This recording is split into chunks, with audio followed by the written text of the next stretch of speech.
우아하고 품격 있는 일상교육의 모든 것, 라이프스타일 교육TV 김은영입니다. 며칠 전부터 한국의 미디어와 그리고 또 개인 SNS 등에는 정의난 미안해 캠페인이 계속되어지고 있는데요. 양부모에게 학대를 받아 사망한 정인양에 대한 추모 캠페인이자 아동학대를 예방하자라는 그러한 캠페인입니다. 사실 온라인 개학 이후에 집이도 위험한 아이들도 상당히 많습니다. 양부모만이 아니라 자기 부모님들로부터 학대받는 학생들 그리고 돌봄을 받지 못하는 아이들도 많거든요.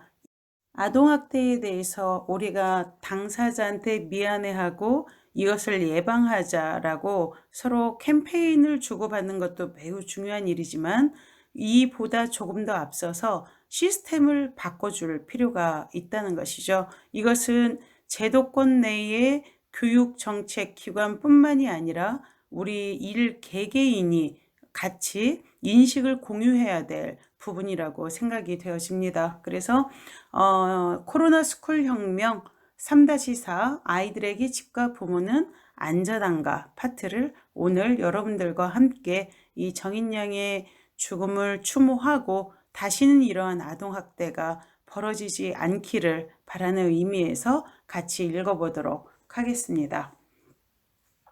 아이들에게 집과 부모는 안전한가? 그동안 봉쇄되었던 가정이란 신화의 모순, 600만 명이 넘는 유태인들을 히틀러가 아무런 망설임 없이 죽일 수 있었던 것은 그들을 단순히 물질적인 존재로 생각했기 때문이다. 어쩌면 필요 없는 물건을 폐기하는 것은 너무나 당연한 일인 것과 다를 바 없다고 할까? 아름다운 꽃 앞에서도 별다른 감흥이 없고 타인에 대해서도 무감각한 삶에서 파괴는 너무나 쉽게 이루어진다. 그것도 가장 가까운 아이들이 먼저 희생된다는 사실은 소름 끼치게 무서운 일이다. 요즘 부모들로부터 학대받는 아이들에 대한 보도가 연일 이어지고 있다. 좀 이상하지 않은가? 단순히 흥미를 위한 기사거리일까? 아님 그동안 봉쇄되었던 가정이란 신화의 모순과 문제점의 봉인이 풀리기 시작한 것일까? 코로나 시대에 접어들고 나서 바로 이렇게 그 코로나 시대가 장기화되어지다 보니까 가정에서 부모들로부터 학대받는 아이들이 있다라는 그러한 보도가 계속되어지고 있었던 때였죠. 아이들에게 부모는 안전한가? 차라리 학교에 다니고 싶다는 남자 중학생을 만났다. 아이는 코로나와 자유학기제가 너무 싫다고 했다. 이유는 부모로부터 벗어날 핑계가 없다는 것이었다. 아이의 부모들에게 있어 아들은 단순히 자신의 소유물이었고 애정결핍이란 자신의 과거 상처에 집착하며 자녀를 파괴하고 있었다. 더 많은 아이들이 부모들로부터 벗어날 수 없는 굴레에 얽혀 가장 안전한 집과 가정에서 학대받는다. 세상 모든 부모들은 아이들에게 안전한 존재인가? 아이들이 코로나를 피해 집에서 온라인 학습을 하는 것만으로도 우리는 아이들을 교육한다고 말할 수 있을까? 가족은 소중하다는 말 또한 하나의 사회적 신화일 뿐이라는 것에 얼마나 많은 사람들이 찬성할 수 있을까? 집이 더 괴로운 아이들이 많다는 것은 피할 수 없는 진실이다. 부모로부터 벗어나야 살 수 있는 아이들이 수도 없이 많다는 진실을 혹시 우리는 간과하고 있는 것은 아닌가? 단순히 자녀를 먹이고 재우고 입힌다는 이유만으로 자신의 소유물로 생각하며 자신들의 욕망을 자녀에게 투사하는 부모들은 매우 위험한 존재들이다. 마치 반려동물을 사육하며 자신의 감정대로 학대하는 것과 다르지 않다. 코로나 스쿨 혁명 이후 온라인 학습이 강화되면서 더욱 심각하게 적극적인 대책을 마련해야 할 부분이다. 생각보다 아이들이 위험하다. 부모가 새로운 삶을 아이들로부터 배워나갈 때 집은 안전한 곳이 된다. 부모들이 균형 잡힌 사고와 지혜를 기반으로 헌신적인 사랑으로 자녀를 대하지 않을 때 아이들은 아무리 최첨단의 교육을 주입한다 해도 성장할 수 없다. 부모들이 살았던 농경산업사회의 가치와 성공 조건들은 급변하는 디지털 기반 현대사회의 아이들에게는 유용하지 않다. 부모들이 자신들의 지식과 삶을 확고한 정답으로 고집하지 않고 급변하는 사회와 세계의 새로운 지식을 융통성 있게 열린 자세로 받아들이고 새로운 삶을 아이들로부터 배우고 받아들일 때야 비로소 집은 안전한 곳이 된다. 자녀에 대한 지원과 후원에 대해 권리를 주장하지 않고 부모로서의 의무로 겸손히 받아들이고 아이의 자발적이고 독립적인 삶의 선택권을 인정할 때 비로소 부모는 부모의 자격을 취득하게 된다. 유전이라는 것도 어쩌면 생체적인 데이터의 문제가 아니라 아이들이 태어나서 학습하는 가정 환경과 부모의 라이프 스타일 데이터가 전부일 수도 있다. 부모의 라이프 스타일과 역할이 아이들 교육에서 진짜 중요한 이유임은 물론 코로나 시대의 학부모 교육이 새로운 패러다임으로 조속히 진행되어야 할 이유다. 이제 교사와 학부모는 동등한 위계에서 학교 교육과 홈스쿨링을 연계하는 동지적 입장에 놓이게 되었다. 학부모 교육이 코로나 스쿨 혁명에서 중요한 이유. 세상의 모든 미래는 불확실하다. 아이들의 미래 또한 불확실성이 특징이다. 그러나 그렇다고 불안해할 필요는 없다.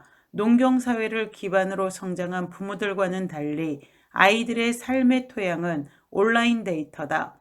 그들에게 이미 확정된 농경지란 없다. 그들은 우주적 스케일로 커져 있는 온라인 농경지에 자신들의 상상력과 아이디어로 자신만의 곡괭이로 새로운 영토를 일궈나갈 수 있다. 부모들이 할 일은 그런 아이들에게 농경사회의 시스템을 대입시켜 막지 않는 것이고 또 하나는 아이들에게 농경과 산업시대 부모들의 욕망을 투사하여 심리적 불안감을 키워주지 않는 것이다. 코로나를 피해 온라인 학습을 하며 부모와 생활하는 시간이 늘어날수록 아이들은 성장하거나 상처받는다. 집은 온갖 물건으로 가득 찼지만 진정한 주인은 없다. 오히려 상품의 노예로 살아가도록 교육받는다. 코로나는 이런 상품 자본주의 사회에서 인간의 노예적 삶에 대한 성찰을 촉발시킨다. 코로나 이전의 시스템과 의식 구조로는 코로나 이후 세계에 적응할 수 없다. 바로 아이들이 살아갈 세계다. 그러니 제발 부모들의 말에 따르라고 순종하라고 강요하지 말고 아이들에게 자신의 삶을 선택할 수 있는 자유를 존중하자. 아이와 기성세대인 우리는 다르다는 것을 인정하고 신뢰해야 한다. 아이의 인격을 존중함이란 바로 아이가 나와는 다르다는 것을 전혀 새로운 인류라는 차이를 인정하는 것이다. 바로 차이를 인정하는 것이 평등이고 민주다. 새로운 땅에 뿌린 씨앗은 전혀 새로운 세계를 탄생시킨다. 이제 새로운 인간, 새로운 세대, 새로운 시대와 새로운 가치의 사회 시스템의 출현은 역사적 소명에 가깝다. 그러나 코로나 스쿨 혁명의 도래를 가로막는 요소 중 가장 큰 요인은 여전히 기존의 질서와 가치를 추종하는 사람들을 설득하는 일임은 물론 그들 대부분이 권력을 쥐고 있는 부모라는 점이다. 상품 자본주의 사회에서 소비자인 부모들의 권력은 사실 더욱 막강하다고 볼 수 있다. 이 또한 학부모 교육이 코로나 스쿨 혁명에서 매우 중요한 이유라고 할 수 있다. 과거는 인류를 변화시키는 데 실패했다. 온라인 개학 후 학교는 그 기능을 잃었음에도 불구하고 여전히 우리는 학교와 교사의 역할을 성토한다. 온라인 개학 후 학교를 면밀히 투명하게 바라본 적이 있는가? 코로나 이후 공간 중심의 공교육의 무력화를 피부에 닿게 느껴본 적이 있는가? 과거의 가치와 이슈는 이제 완전히 새로운 변화의 바람을 불러일으킬 능력이 없다는 것이 증명되었다. 시대는 바뀌었지만 강력한 습관 패턴으로 인간이 변하지 않았기 때문이다. 사람들은 여전히 사회와 정부, 관료제도와 법률, 정치제도의 변화를 혁명으로 생각한다. 그러나 진정한 혁명은 인간들 개인의 내적인 혁명에서부터 시작해야 한다. 교육의 중요성이 바로 여기에 있다. 어쩌면 IT 공룡 기업들이 교육 사업을 전략적으로 펼치는 이유이기도 할 것이다. 우리는 우리 자신의 의식을 변화시키고 새로운 눈과 가치관을 지니고 과거의 가치로부터 해방된 새로운 인간의 시대를 열어야 한다. 이것이 바로 사랑과 충만함에 기반한 코로나 시대의 혁명 정신이다. 과거의 이념과 상식, 인간상 등 모든 것과의 연결고리를 완전히 끊어버리고 새로운 생각과 행동을 하는 사람은 자유와 사랑, 무한한 창조성 그 자체다. 그는 사람들이 바라는 희망과 꿈을 실천에 옮기는 사람이다. 부모들이 바로 그런 사람일 때 아이들은 비로소 사회와 가정 모두에서 안전하게 성장한다. 오쇼 라즈니 씨는 혁명적인 인간에 대해 다음과 같이 말한다. 혁명적인 사람은 종교적이다. 아름다움과 우아함, 깨어있는 의식과 신뢰, 사랑과 나눔과 친밀함으로 모든 경계를 허물고 충만한 하나의 세계를 이루는 길이 바로 종교성이며 이는 신앙이 아닌 삶의 품격과 질을 의미한다. 사회가 변화하기 위해서는 개인 하나하나가 종교적 삶의 변화에 눈을 떠야 한다. 새로운 땅에 뿌린 씨앗은 전혀 새로운 세계를 탄생시킨다. 새로운 시대의 새로운 사고를 지닌 새로운 인간은 여유 있는 자세로 삶을 운용한다.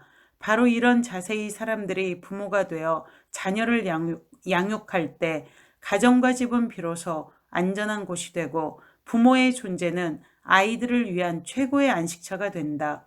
새로운 코로나 시대의 변화에도 동요하지 않고 강한 정신력과 용기로 코로나 이후 미지의 세계로 들어가는 용기를 보여주며 자녀들에게 비전을 제시하고 손잡고 춤추며 노래하는 부모들이야말로 홈스쿨링 시대의 최고의 부모 교사라 할 것이다. 여러분, 아동학대는요, 단순히 정인양처럼 맞고 그리고 심하게 육체적인 타격을 가하는 것만이 아동학대가 아닙니다. 아이들에게 정신적인 가학, 이를테면 아이들의 마음을 공감해 주지 못하고 자신의 가치만을 강요하는 너무나 지나친 확신에 찬 부모도 아이들을 학대하고 있다는 것, 내 자녀를 학대하고 있다는 것에 우리가 다시 한번 생각해 볼 필요가 있고 이와 더불어서 학교 교육제도 시스템도 바뀌어야 합니다. 바로 가정방문 시스템이 살아나야 된다는 것이죠. 제가 어려서 학교 교육 받을 때 선생님들이 집으로 가정방문 오셨었거든요. 이제 온라인 교육 시스템은 돌아갈 수가 없습니다. 이전 시스템으로 학교 등교를 하고 있지만 우리가 온라인 등교 시스템을 이제 버릴 수는 없어요. 어쨌든 홈스쿨링은 지속될 것이고 에듀테크는 더욱더 성장할 예정입니다. 이러한 상태에서 집에서 아이들이 공부를 하고 더 많은 시간을 체제할 때에 우리가 이 아이들에게 어떠한 지원을 할 수 있을 것인가에 대해서 다시 생각해야 된다는 것이죠. 핀란드의 경우 아이가 1세부터 7세까지 네우블라라고 하는 이를테면 보건소와 같은 시스템인데 이 어린아이들의 양육 상태 그리고 또 부모로부터 학대를 받고 있는지 그리고 아이가 정서적으로 문제가 없는지에 대한 정신적인 상담 등등 해서 모든 육체적, 정신적 부분을 국가에서 그 지정 간호사와 아이 하나를 매칭을 해서 보호를 하고 있습니다. 이런 핀란드의 제도나 아니면은 우리나라 예전에 있었던 그 가정방문 제도 시스템 이런 것들을 시스템화해서 아이들을 보호한다면 이런 양부모나 아니면 친부모로부터 학대를 받고 있는 우리 아이들을 많이 보호할 수 있을 거예요.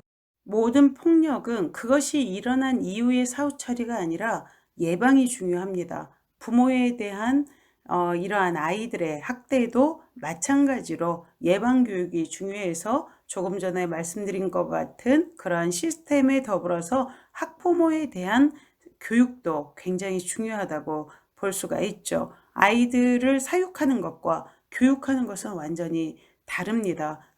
정말 기가 막힌 외로움과 그리고 고통 속에서 죽어간 정인이 두 번 다시 제2의 정인이가 나타나지 않도록 우리가 이 교육 시스템을 다시 만들어내는 노력, 아이한테 사과하고 미안해하고 슬퍼하기 이전에 시스템을 다시 만들어내야 됩니다. 그래서 우리가 아이들이 안전하게 정말 자랄 수 있는 그러한 사회를 만들어가는 거, 이게 더욱 중요하고, 특히 코로나 시대에 홈스쿨링이 대세인 시대에 있어서 부모 재교육, 핀란드와 같은 네우볼라 시스템, 그리고 7, 80년대 시기에 가정방문 시스템과 같은 제도가 새롭게 도입되고 정착되어진다면 더 많은 아이들을 어른들의 학대로부터 보호할 수 있는 사회가 되지 않을까라는 생각이 듭니다. 여러분, 우아하고 품격 있는 일상교육이라는 것은 바로 인간됨, 그리고 또 인간에 대한 존중, 그리고 사람으로서 사람답게 행복하게 살아가는 사회를 만드는 그러한 라이프 스타일을 지향하고 있습니다. 여러분, 오늘 좀 많이 마음이 좀 무거운 상태인데요. 그래도 다시 또 다른 희망을 생각하고 정인이와 같은 이러한 아픔이 또다시 발생하지 않도록 기운차게 새로운 하루를 시작해 보도록 하죠. 라이프스타일 교육TV 김은영이었습니다. 구독과 좋아요 눌러주시고 파일을 여러분들의 지인들과 공유해 주시면 아동학대 캠페인으로 충분히 잘 이용이 되어질 것 같습니다.